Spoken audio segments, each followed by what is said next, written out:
Sir ते देस रागावरचे आरोह आणि गाण्यांबद्दल मला माहिती द्यावं. देसराग हा समाज थाटातून निर्माण होतो. जसे की आपल्या संगीतामध्ये 10 थाट आहेत.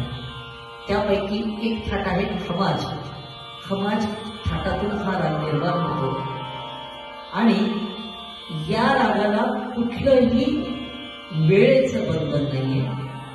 दाक्षिणात्य संगीतामधून जास्त प्रचलित झालेला हा राग आहे आणि या रागाबद्दल असं सांगता येईल की 2 निषादांचा वापर यामध्ये केला जातो. आरोहामध्ये शुद्ध निषाद आणि अवरोहामध्ये कोमल निषाद. आणि यामध्ये एक विशेषता याची जशी आहे की यामध्ये पंचम हा दुर्बल लागतो. आता दुर्बल कसा, तर यासाठी आपण ना याचे आरोह बघूया. तर कसा आहे सा रे मा प नी सा, हा झाला याचा आरोह. सा नी ध प ध म ग रे ग नी सा, हा झाला याचा अवरोह. आता आपण याला ना म्हणून बघूया की याचा आरोह कसा आहे.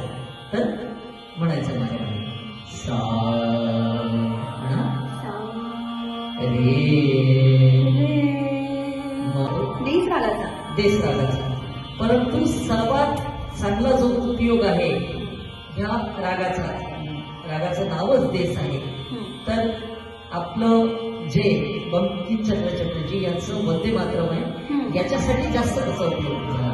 जसं वंदे मातरम वंदे मातरम सुजला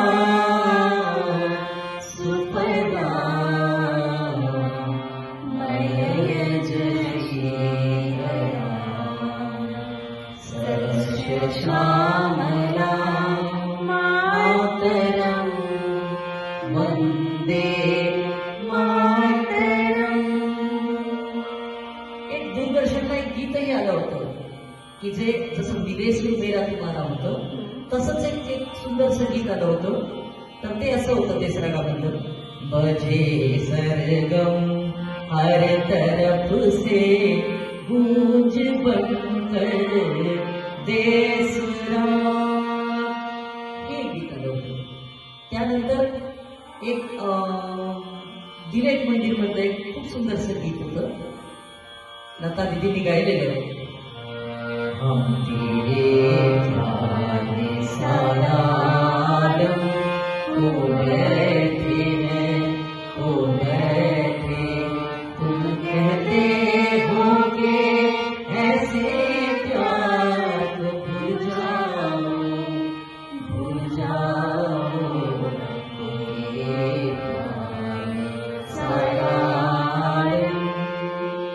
आणि अजून एक चित्रपट आला होता 1965 साली आरजू नावाचा.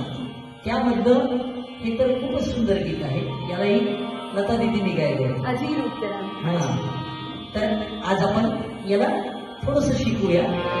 अजीरो कहाँ जाएगा जहाँ जाएगा हमें पाएगा अजीरो.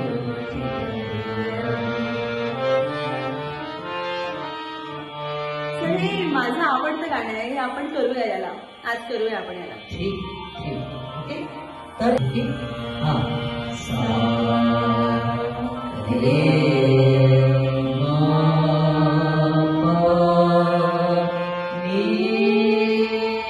सा सा रे